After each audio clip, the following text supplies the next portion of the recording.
ఏమైనా తట్టుకుంటాం, మరి పక్కన వాళ్ళకి ఏమో ఎంత శాడిస్ట్ భర్త అయినా సరే మంచం మీద ఉన్నాడంటే ఏమవుతుంది? ప్రేమ వస్తుందా రాదా? ఎంత మంచోడు కాకపోయినా, ఎంత లోకానుసారమైన భర్త అయినా కొడుకైనా మంచం మీద చావు బతుకుల మధ్య ఉంటే ఏమొస్తుంది?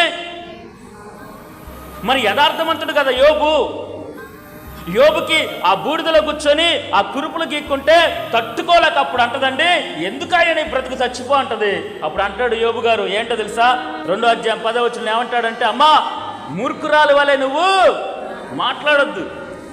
ఆ మాట తర్వాత మళ్ళీ ఎప్పుడు కూడా మాట్లాడలేదండి యోబు భార్య. స్తోత్రం కలుగునుగా.